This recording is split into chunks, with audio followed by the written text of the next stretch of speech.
đó này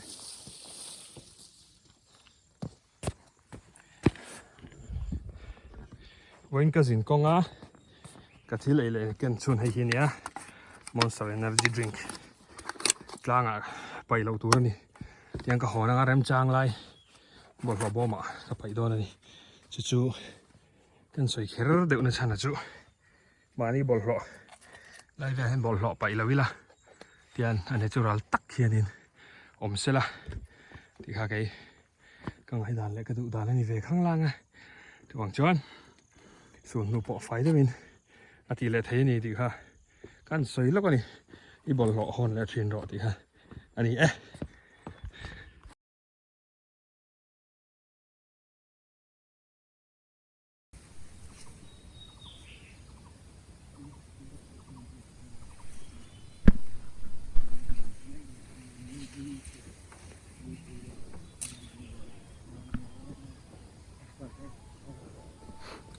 Yan.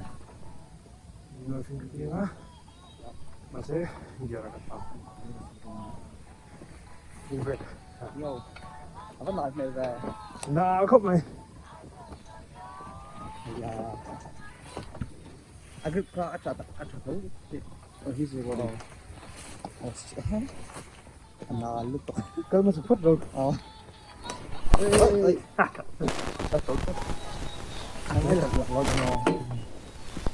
How did you manage to bring all the way here? Huh? How did you manage to bring all the way? I pushed it, Okay. but that far it is super slippery. Slippery Even as though you have ice. a good grip, but Yeah. It's not meant for this kind of road. It's for the dirt. that makes sense. Yes. Nên chị à thì in lên vào mấy mình. Ôi, em cần quý mà À. Ngày năm tổ rồi đúng cái này chắc tao mà. Muna pala. Yeah, let's go. All the best, bro. Ano? Oh, thank you. Let's go. I'll use video.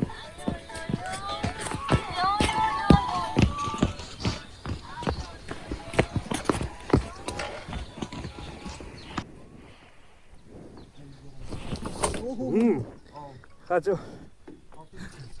Alo, thị lộ. Sao thế em? Ngày đau lâu gì không? Ấy, nó rụt đâu? Ngay đầu luôn. Nó bị ngay rồi. Cắt rụt các tụi phim đi. Cái là YouTube à?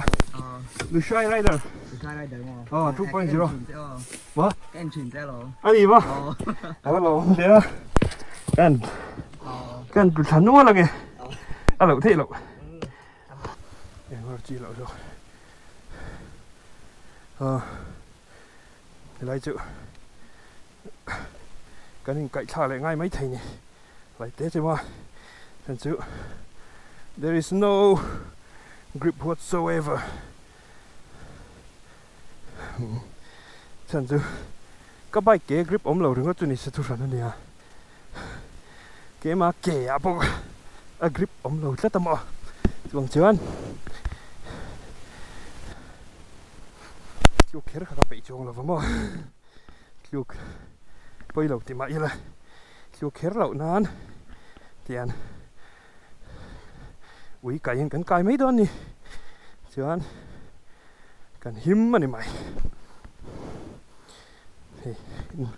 một chiếc mỏ first gear cả đã gear hi anh hung brake cả mang go giờ cần xây lại lốc này clutch cầm hết ta aluza giờ clutch cả thả anh hung brake ở đâu này ta này chứ anh này đó này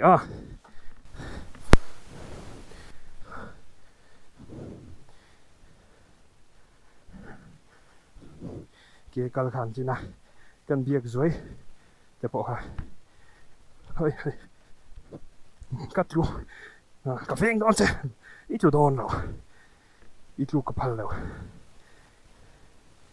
mà là irit mama ni lal te a irit mama ni tra te nào tủ ri giảng điệu rất ngay này tra cái này chưa grip ông chụp hình về được không cái thori hi chu lo thla thiam thra mai ro thak ve em đi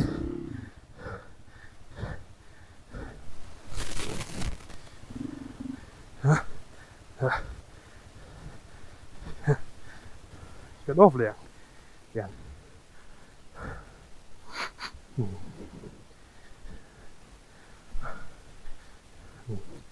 nhưng có bậy chắc à có rất là khôn và cầm hạ cầm mỏ có rất là chiếc khán tôi còn trò thế này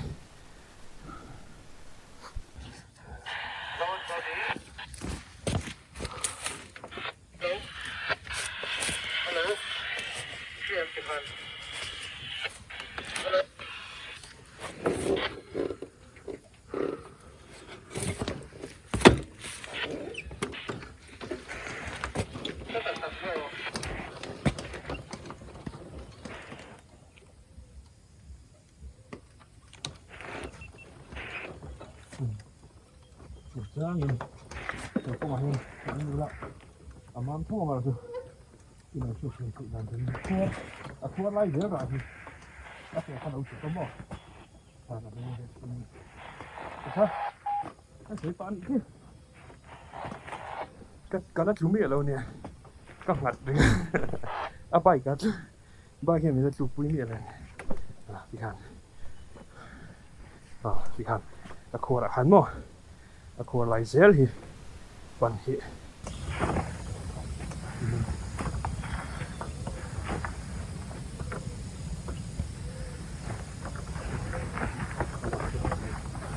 kalau mak tu nanti yang aku lai ta yang mana tu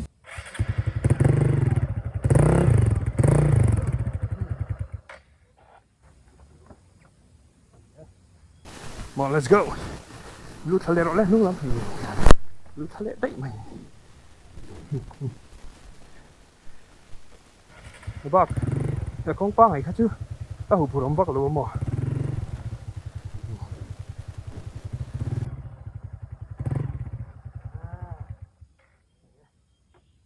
Xin chào tòa.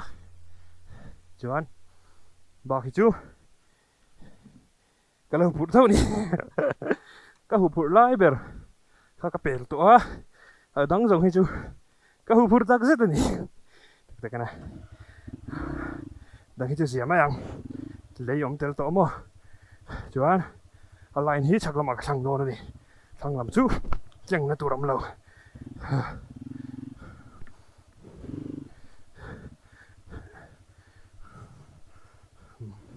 lại bỏ hi normal chỉ này là safe lâu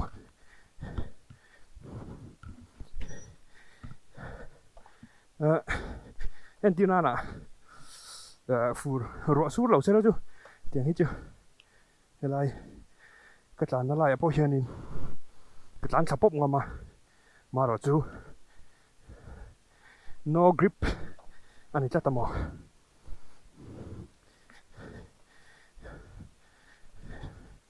thiếu giả thà cái này nào mà better safe than sorry thì ha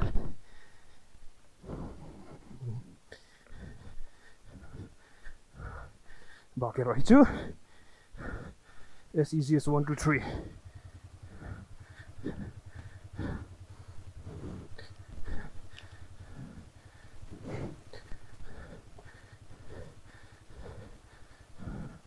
3 khô lại cái giống tiền mà khô lại cái giống dễ lắm kẻ mình thể đậy lộng rồi này chứ anh line chắc là mặc cả lắm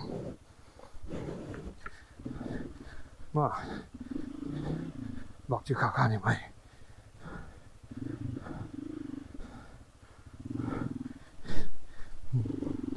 bọc chữ sử dụng SEGS 1, 2, 3 thì rồi lên thal tóc mày là rồi tôi nói chứ anh nó bị tay rồi ông già này về thùng đã chia này nó bị full nó bị power nó sẽ lại đón chia này đi hết chẳng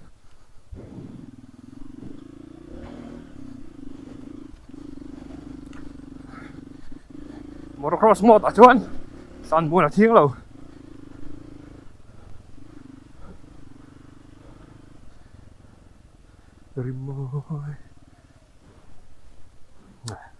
cái pin đã lại lên rồi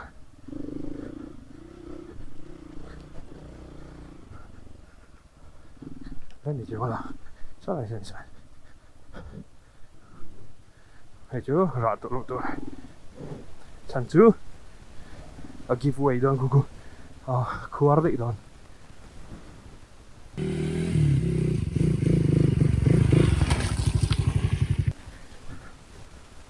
buộc hả khen lại đó nè có sao chả buộc ôi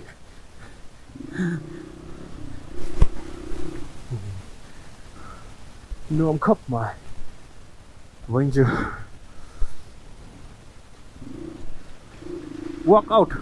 workout trip ông cái này vâng chưa mà lại đây ha hẳn râu xe đó chứ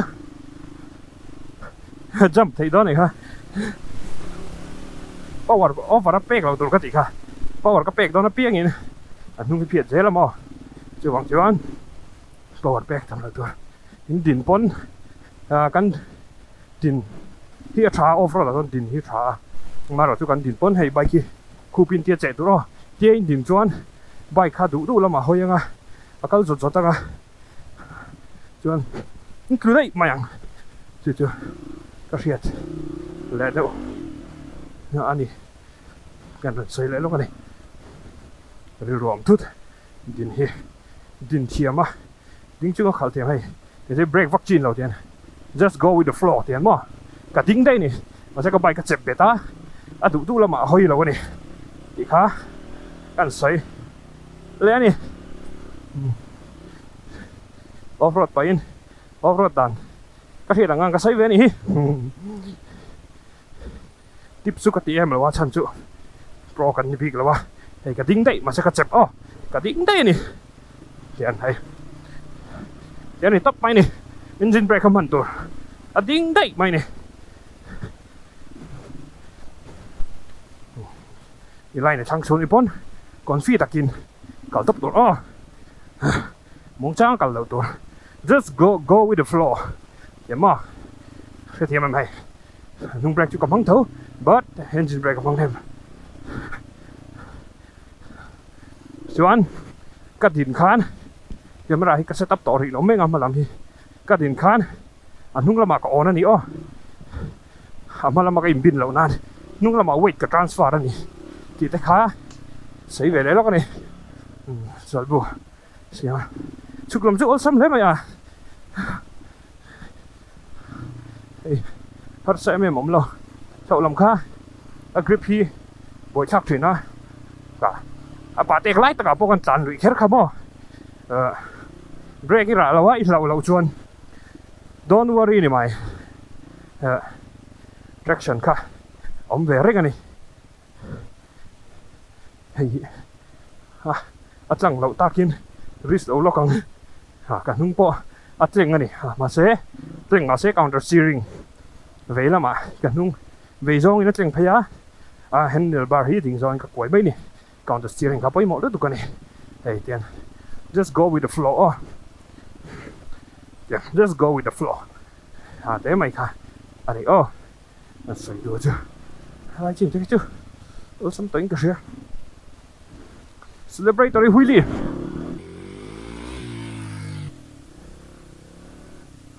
cái tai don dar li pe tắt chạy về tắt tủ cái gì không tiến don't panic tiền lành sang mía tiền anh đi tấp máy này bạc chứ motocross sáu mươi lâu be confident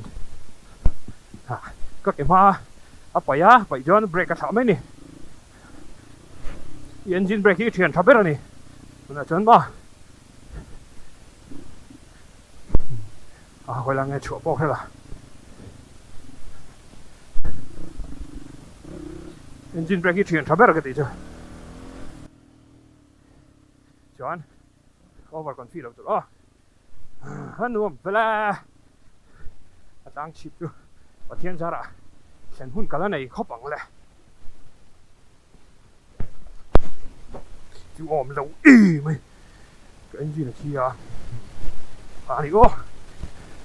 Pakari. Motocross à chân. Fitness phải một khóc mày. Đi thao tém tùm xia. Đi về sụ tém mình tia. Thao tém tùm lắm mà đi đâu. Thao lắm bằng bò này nè. Technique anh đi sao? It's about technique. It's about experience. Hẳn mà. Hẳn tí rộng mình. Tôi nào po. Các thủ trép ta. Apa ini na ceng to ni. Ke hung lep ma se.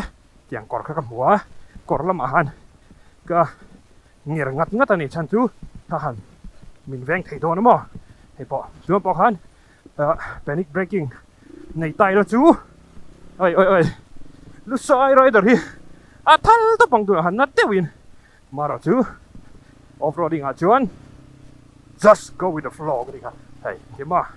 Cắt cái lúc này phiệt nó sắp tục tú này hơn mà sẽ cả đinh đậy mè tiền nung làm cổ nó cả đinh à chọn hay ok break cần mong ok chừng cả trả lại mấy đi first gear engine braking cái tiền là chỗ nó tắc hết chơi về đâu điểm mà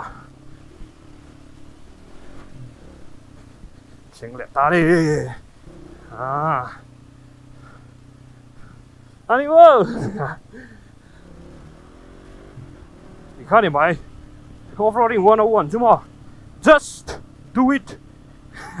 Này kieng tao in just do it đi mày. Lão trung trung tí chi này lâu. Lão chuan. Cái lão chuan đang mặt luồng ha.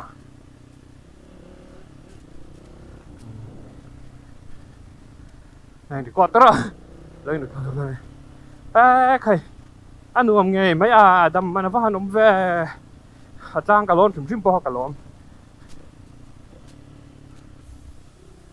chú mi là vin hey motorcycle bike mà khá chú chú gì là vấn đề chân chú các chú đây rồi